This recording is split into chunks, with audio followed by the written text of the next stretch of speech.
Prosa e Segredos com Bosco Martins, Memória e Cultura Digital.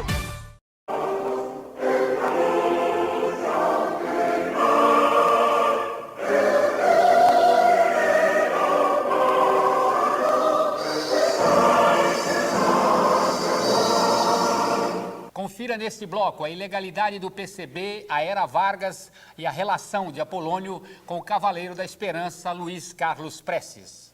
E aí se deu o início de sua entrada no Partido Comunista Brasileiro. Posteriormente, você criou o Partido Comunista Brasileiro Revolucionário. Vou chegar lá. Sim. Muito rapidamente vou chegar. Sim, muito tá. rapidamente, porque eu estou pensando nos olhos da Reni, que acha que eu estou falando muito devagar. Sim. Muito bem. Mas então, eu não queria deixar passar sem focalizar Essa importância que teve quanto o PCB. eu devo na minha trajetória às iniciativas do Partido Brasileiro. Perfeito. Claro que o Partido Brasileiro não era perfeito. Eu acho que o Partido Comunista enfeitou a minha vida com coisas muito bonitas.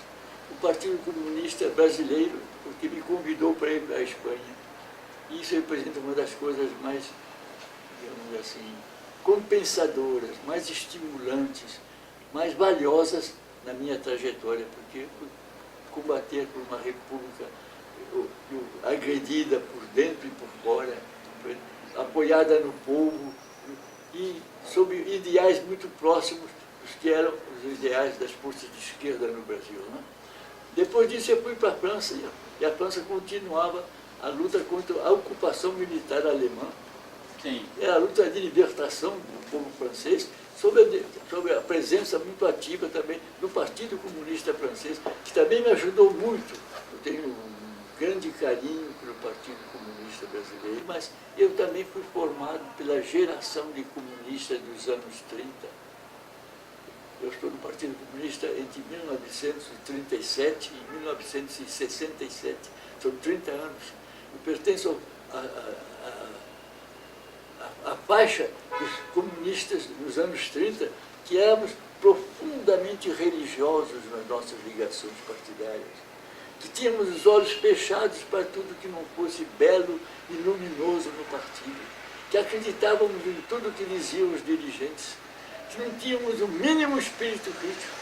Então eu sou convidado pela direção do partido para criar provisoriamente, numa direção também provisória, a União da Juventude Comunista, porque os jovens queriam vir para o partido, mas se chocavam com a natureza muito fechada, muito sectária, muito dura do partido para os militantes.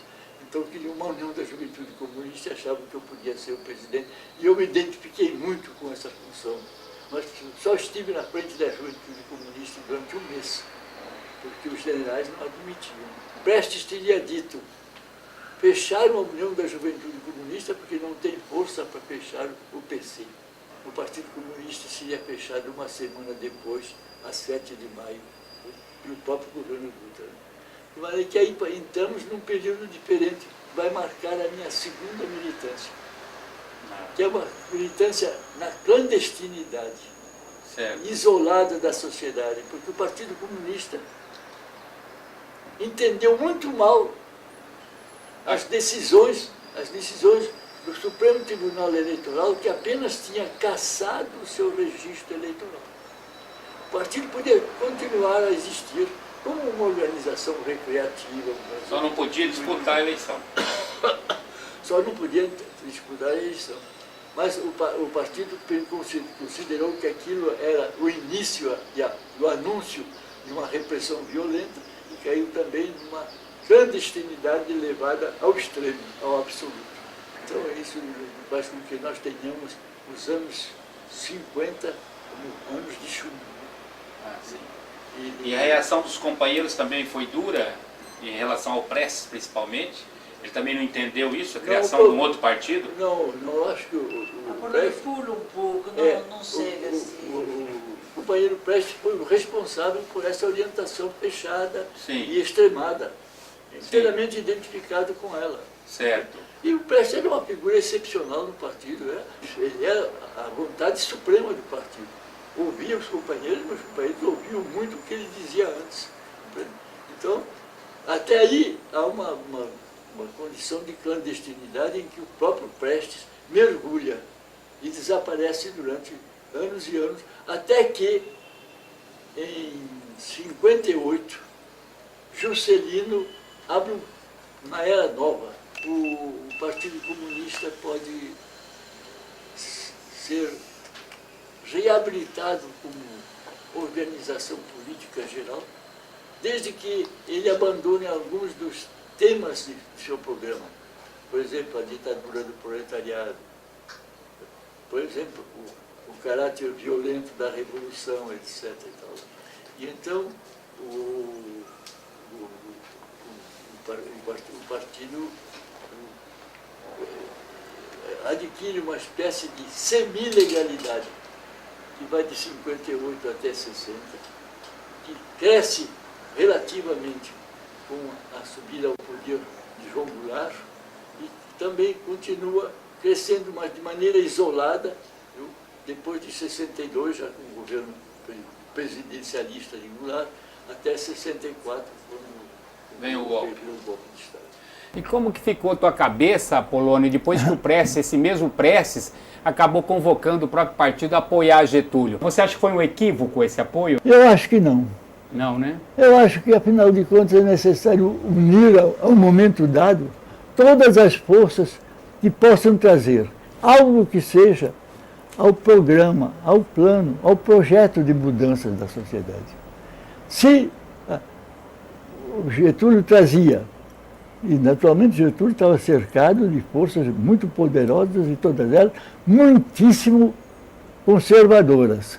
Se Getúlio trazia alguns elementos positivos, e era um homem que tinha criado Volta Redonda, que havia criado coisas novas no Brasil, que havia aberto caminho para a presença, embora sob sua tutela, das massas trabalhadoras na sociedade, na arena política, era necessário aproveitar esses elementos para um partido que, afinal de contas, começava apenas pela primeira vez a ter direito a falar legalmente para a população, unir as forças interessadas num mínimo de mudanças parciais necessárias.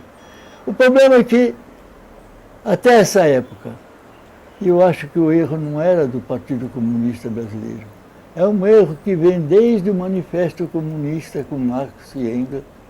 E qual é o erro? O erro é de querer a mudança da sociedade da noite para o dia.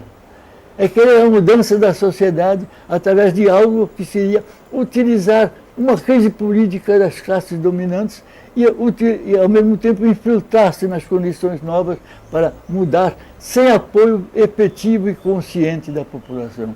Sem um imenso trabalho para, através de mudanças sucessivas no nível de consciência da população. E ele tinha uma certa, assim, proximidade com o nazismo? O senhor pressentiu em algum momento que ele poderia trazer o nazismo para o Brasil, assim, de uma forma mais clara? Eu acho que não se pode dizer isso. Não se poderia dizer isso porque seria catalogar sob um determinado prisma uma figura histórica. Pois não. E a maioria das figuras históricas, eu ficaria aí no caso de Getúlio, são figuras que têm dois aspectos, duas faces. Uma face que, sob a pressão do povo, sob a pressão do que há de bom nas nossas tradições, aproximava-se do povo, para distanciar-se também das outras faixas das classes dominantes, que eram profundamente medrosas do povo e inimigas do povo. Outra parte era que essas figuras, como Getúlio, eram parte integrante das classes dominantes. Eram grandes fazendeiros de São Borja e de outras áreas do Rio Grande do Sul. Sim. E, portanto, estavam identificados com os interesses gerais das classes conservadoras. De maneira que Getúlio jogou um pouco com a crendice popular, através de certas concessões. O salário mínimo de Getúlio, em 41 já, né? Sim. Mas, ao mesmo tempo, vendeu e entregou o país à sanha de certos grupos financeiros da Alemanha, da Itália, dos Estados Unidos, que era um imperialismo nascente nesse momento. Né? Então, Getúlio foi, ao mesmo tempo, um homem que teve as condições de proximidade para o povo, relativa, o que lhe dava a alegria de ser chamado o pai dos pobres, e ao mesmo tempo um ditador sanguinário, frio diante das populações mais avançadas na sua consciência e que não aceitavam seu regime de aparência democrática e de realidade conservadora.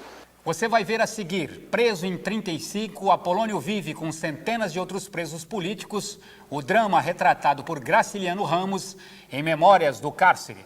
Eu volto num instante.